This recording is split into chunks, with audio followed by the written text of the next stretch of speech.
This is yet another video in my series on recording on tinfoil phonographs. The one I'm going to look at today is this tiny little thing called an Edison Parlor phonograph. After Edison invented the tinfoil phonograph to record and reproduce the voice in 1877, they put on exhibitions of it, and eventually they decided what we need to do is sell this machine.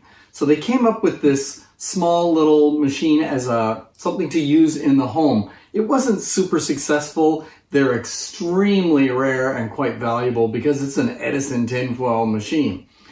The original ones were made by Sigmund Bergman, and those ones are a little different than this. These posts are a little bit more straight, and the reproducer and speaking part would have been horizontal like this. But eventually they got them built by the Bremer brothers, and they decided to make it with this at an angle, which makes it more convenient to record. These were sold until about 1880, so they were only sold for a couple of years, and then the company, the Edison Speaking Phonograph Company, went under. So let me bring you in and take a close look at it, and then we're going to try and record on it. The great thing about this little machine is it really shows how simple this process is. I mean, this little device, which doesn't have a lot of moving parts, can record and play back sound. So let's look at it here. This is where the sound is recorded and reproduced, and this arm here lifts up to bring it out of the way. I think this is somewhat of a poor design because it's quite thin here, so you can move it up and down, and it's likely to break there. And then the adjustment for how close the reproducer goes to the tinfoil and how much of a dent it puts in the tinfoil is done with this. And I guess it works okay. I've had pretty good success on this little machine. So this replica was made quite a few years ago by Ray Phillips, and I was really happy when I got it. Let's take a look under the diaphragm here. Let me pull that up. You can see the diaphragm and the needle, and there's a little rubber piece between the needle and the diaphragm. So it's not glued to it or anything, it's just pressed against it with the pressure of the tinfoil. Bring it around again.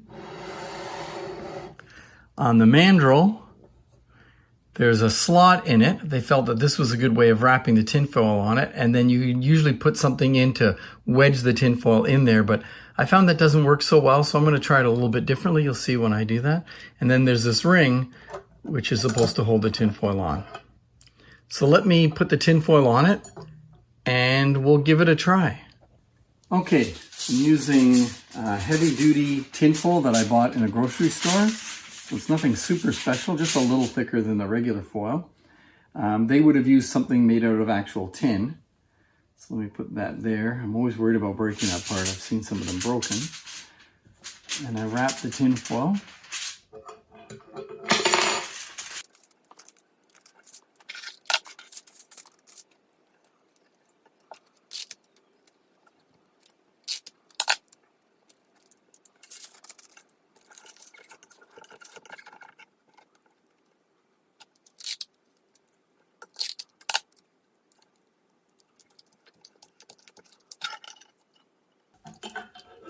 Okay, I'm just going to leave that off.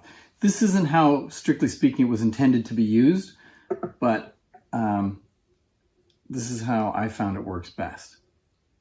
So actually, I got to rewind this.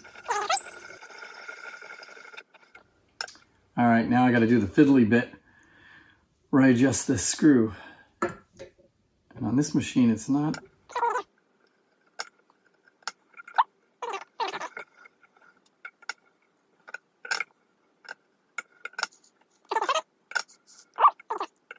Okay, I think we're ready to record.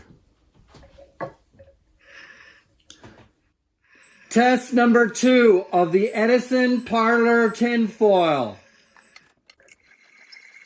I'm going to put a horn on it, see if that helps.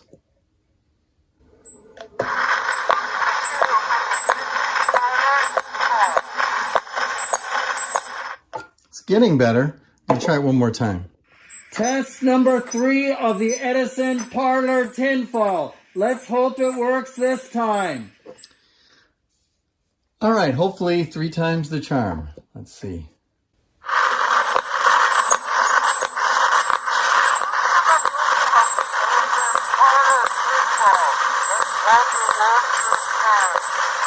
Hey, I could make it out. That's pretty good. Okay, not perfect, but I think we at least demonstrated it works. We needed to do it several times, and the indentation's not very big. But the problem is if I put the needle any closer, I think it'll just rip the tinfoil and it won't work. If I had used something more like the original tinfoil, it might have been a little bit better, and I might try that in a future video.